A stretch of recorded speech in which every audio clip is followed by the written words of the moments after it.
like to welcome to the Caregiver Smile Summit, Debbie Bitticks. She's an intergenerational expert, award-winning author, health and caregiving advocate, and co-founder of Digital Life Cloud.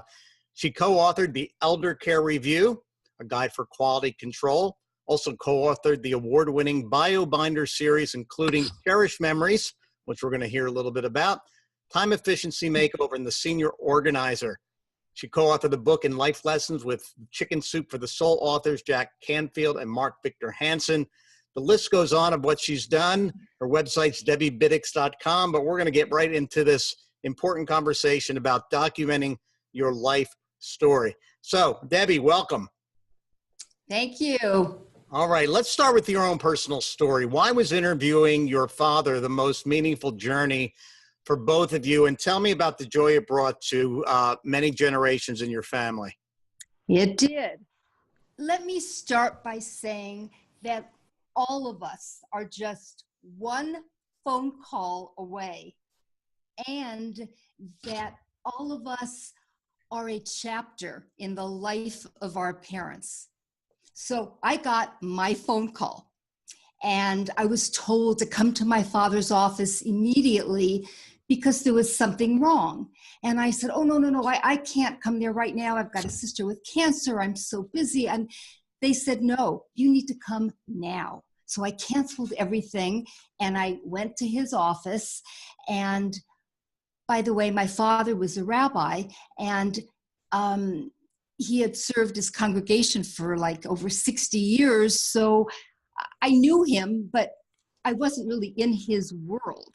So I went into his office and I tried to shadow him. I told him that my plans had changed and I had an open day, and I really chose to come and spend it with him. So I watched him begin his day making phone calls. Well, this was a normal pattern that I knew he had. And he would call the people that were ill and the elderly and check on them. So I sat next to him and I saw him struggling, trying to call the people, remember the name, and then after he made it through the call, instead of going on to the second person or third person, I saw that he was calling the same person over and over again. And I knew this was trouble.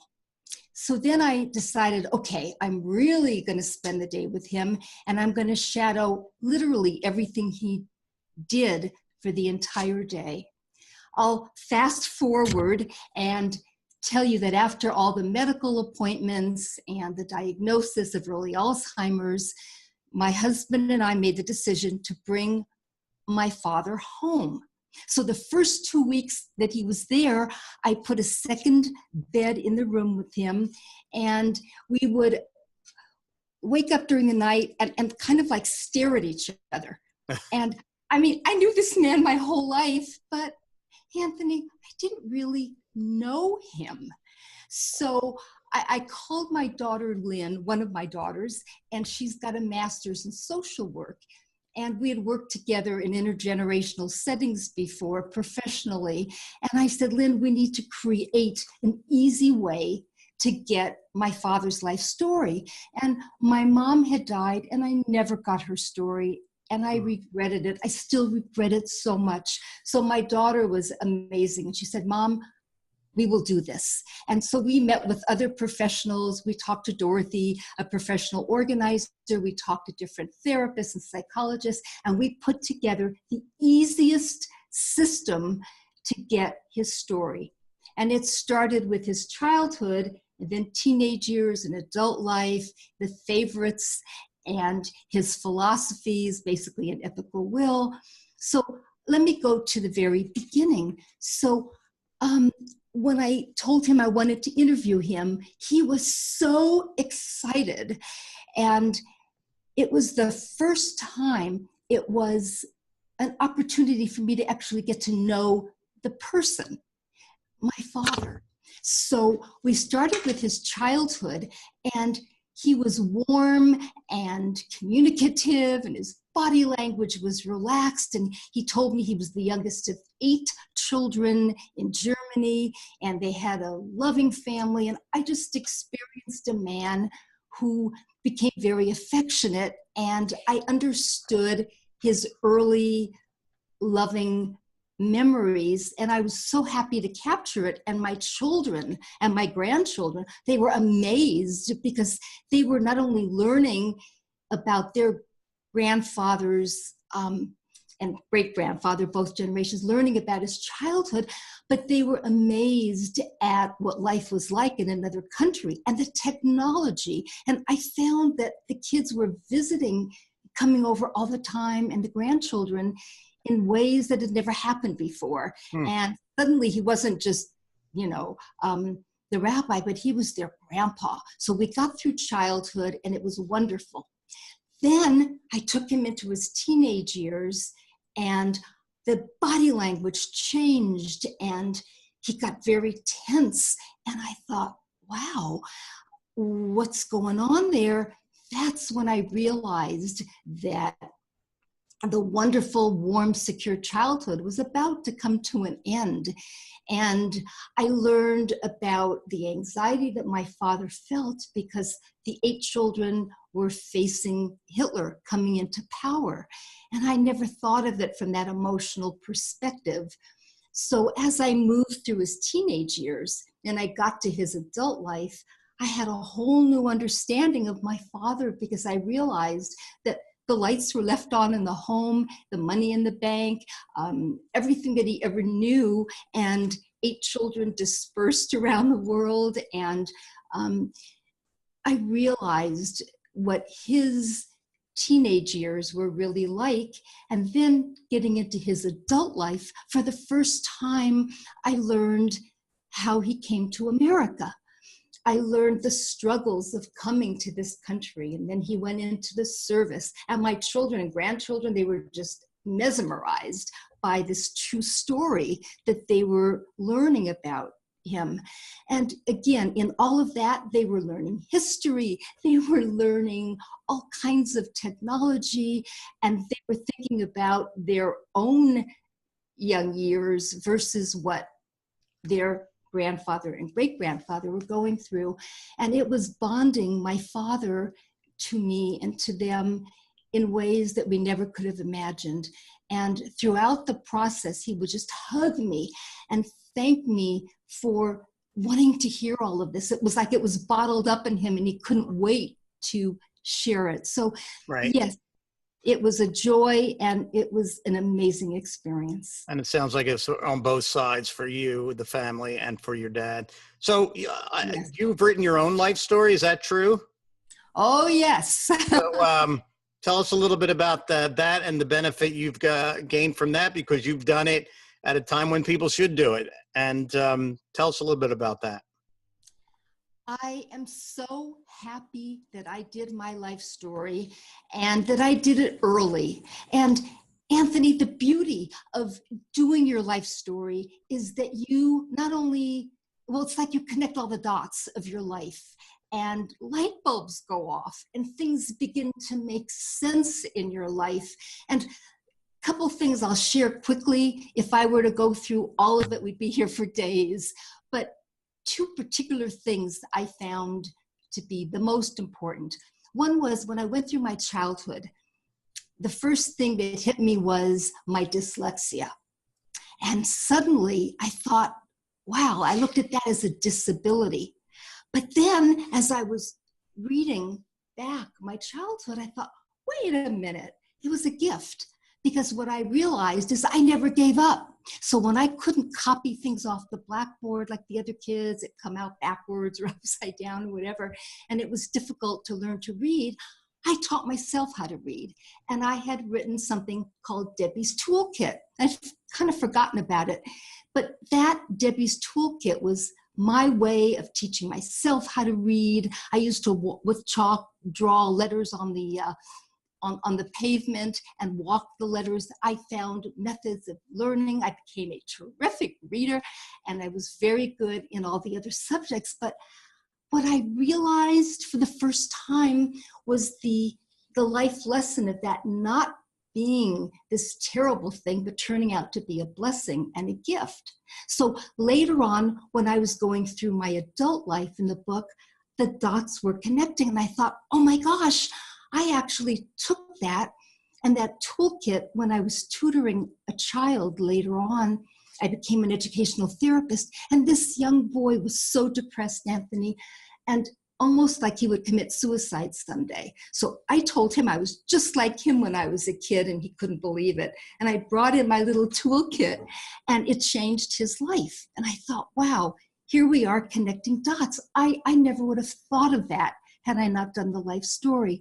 But the best part was when I had to take care of my father, every single gift that I gained from my dyslexia was perfectly in tune with my father's needs. It gave me all of these different methods that I had learned that literally helped me take care of him. And it was learning in the life story that I had a quality in me to solve problems. So when someone would say you can't do something, oh yeah, watch me. And there was something in me that was determined to figure out how to do it. And it was a benefit and turned out to be a life lesson I would never have had I not done the story. Right. And, you did it at a time when you could still make observations about yourself that could actually still change your life in the course of your life, whereas your father was probably more a little reflective and a nice thing. But if you do it in an appropriate age, it may be enlightening for all kinds of other reasons as well. Absolutely. So, yep. So you did mention, caring for your father, and I know Ken, your husband, was also caring for his father, and you both did the kind of this exercise with them. Why did the caregivers who helped care for your father and father-in-law say that it also changed their caregiving experience? Anthony, it was so profound. I had a caregiver helping me with my father, and we had both dads living with us at the same time at one point. So it was so vital, because the caregiver said to me, they said, Debbie, whenever we would arrive to do caregiving, we were given medical instructions. Here's the medication list for our parents, and here's their basic schedule. But no one ever gave them the story that by understanding their differences in their childhoods and their backgrounds and who these men were as individuals, they both got the same loving care, but they got it with a deep sensitivity and respect for their philosophies and their life experiences. So the quality of the care, the caregiver said, was different than any other experience they'd ever had, and they would never again go into a home and be a caregiver without begging the family to get the stories of the loved ones. That can actually an amazing difference. Yeah, that can actually transform the whole healthcare environment, because we talk a lot in the patient experience world about knowing the patient, but this is truly knowing the one you're caring for. So that's amazing. So you have we're going to give our registrants a handout about 101 reasons for why it's beneficial to capturing your life story. Now, Debbie, I don't want all 101, okay, but give me a few, so people can get the taste of why they may need to do this. It's every aspect of your entire life. The reasons to do it: your emotional health, your cognitive health, your physical health. Every relationship you interact with is affected by it. There is no part of your life that isn't improved when you can do your life story. Wow, that was 101 reasons captured in 2 sentences. Very nice. So, where do people start? Can this be kind of overwhelming? It's not overwhelming, because we have given a tool where we've done all the work for you. We have outlined a system where you can just start off easily, and not only easily, I always tell people there's no right or wrong. You can do this anywhere, any time and just enjoy the process. By laying it out with the questions that we've given, you literally find that it flows from you. And no, it is not daunting in any way. Okay. And you certainly could pick any point in the process to start, just to get started, I think is the biggest hurdle, and then see where it leads. You know, I wouldn't want people to be overwhelmed by the prospect. I think if they just get started, it's important. So what if you're not one who's prone to write? How can you overcome that hurdle? These are 4 words that I'd like everyone to remember. We all have pictures. In fact, some families have pictures sitting in a garage, boxes of pictures. If everyone will gather the pictures, and a person can do this alone, they can do it with a loved one, they can invite friends over. I don't care if you dump them on the table, on the floor. Here's the deal. If you take every picture and you write who, what, where, and when, you will find that you get your story out of the pictures. Those 4 words should go with every picture you have. And if you are fortunate to have written the life story or put it digitally into the cloud, you can actually take these pictures and match them into the sections of your life, the childhood pictures, you know, all the different pictures in the life cycle. But I really recommend taking those pictures, and it's a lot of fun. And even if it takes months and grandchildren join you, but remember to do those 4 words and you will basically have a story. Yeah, that's awesome advice. So I should tell our viewers that Debbie and I have grown from being colleagues to dear friends, and are doing some work together. And one of the things that Debbie has, and we're going to include, actually, we've included it with your handout, but I'm also going to include a article that I wrote for U.S. News about capturing your life story. Debbie co-created, I guess, a tool called Cherish Memories, which in that article we offered for free for people. It's a 96-page PDF. It used to be in a binder form that was sold out on QVC. But for all transparency to our viewers, you know, this is available now for you for free, just by clicking on the downloadable items that are accompanying this video, and you'll also see the article as well. And so, you know, there are tools out there to capture, and Cherish Memories is certainly one of them. Are there any other ways to capture your story with other tools that are out there, Debbie? I think that I'm so thrilled that you're going to be giving the Cherish Memories to everyone. I also feel that if you can, again, gather these pictures and put them together with the Cherished Memory Story of my life. And I think one of the tools with the digital lifecloud.com is that it enables you also, Anthony, to do the story online if you want to, and to put the pictures there with it. And the reason I say that is that by doing it in the cloud that way, you've built your legacy. And your story will live on for generations to come. They have the story, the history, they have the person's values, their ethical will there, and the thought that it's there and will continue from generation to generation. And the other family members, by the way, can put their stories there.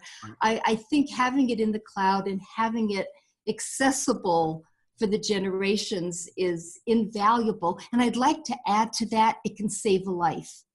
And I'm not being dramatic, because in the interview is your family tree and your health history.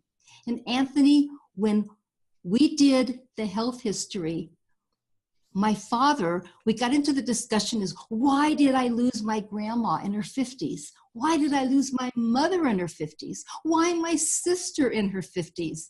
And the lights went off, and we had genetic testing and found out we carried the BRCA gene. Well, again, in the digital life cloud, we were able to go out and we were able to find our family basically around the world and let them know about this. And the family, everyone got tested, and we saved lives, and not in a frightening way, but we were proactive with our health. It's a positive. So a lot of good things come from keeping those records and sharing them with your loved ones. Yes, and we'll be doing another session in the summit about cloud organizing systems as well. So that's great. And I should mention that U.S. News article, we had several hundred requests for the cherished memory. So it really it hit a chord with people. And I'm hoping that people viewing this are going to download it and use the tool, because it's right there for the taking. So, Debbie, I wanted to thank you for being, first, a great advocate for the summit, and now a participant in the summit. It was a joy to interview you. Thank you, and thank you for having me participate. Thank you, Anthony.